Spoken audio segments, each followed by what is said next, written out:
Hello, twongeye kubasuhuza rero uyu munsi tugiye kwigana ibintu by'ingirakamaro cyane. Tugiye kwiga uburyo ushobora kwiba wakwikorera indirimbo mu buryo bworoshye udakeneye kujya muri studio.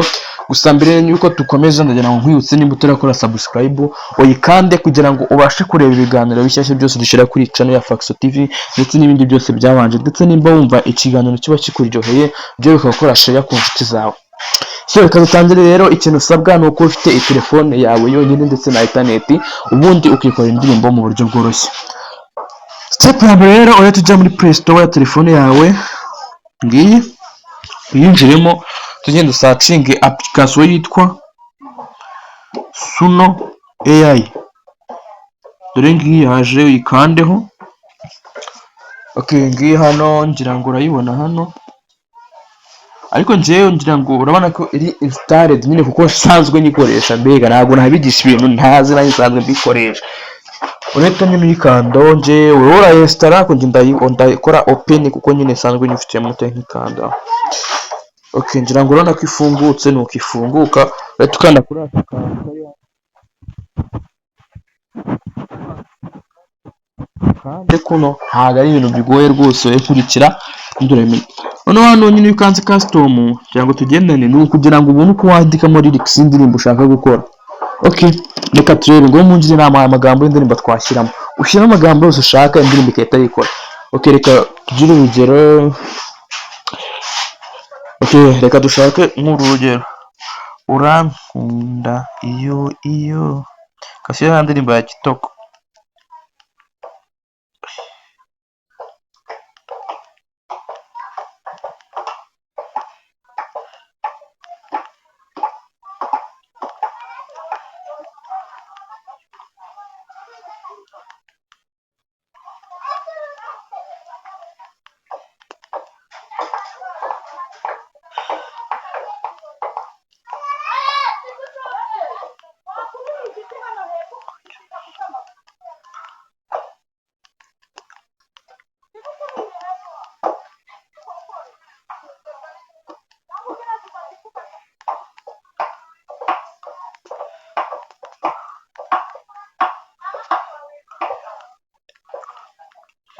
Ngira ngo urabona ko indirimbo nyanditse.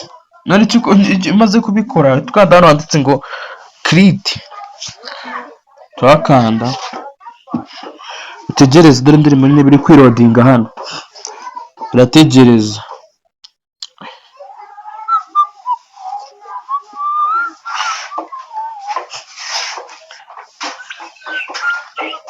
Indirimbo yasoje mari, uretse ko rero nyine uyikanda wumva indirimbo wakoze.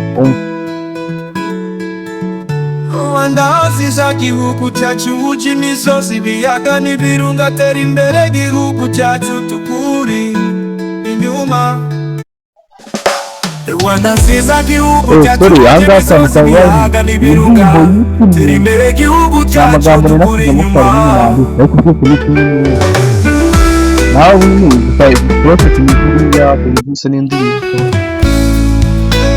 ukanda Ndazi za gihugu cyacu uca imisozi, ibiyaga n'ibirunga, tera imbere igihugu cyacu tukuri urakoze. Kugenda kujya kwa subscribe n'inshyi. Rwanda nziza gihugu cyacu uca imisozi, ibiyaga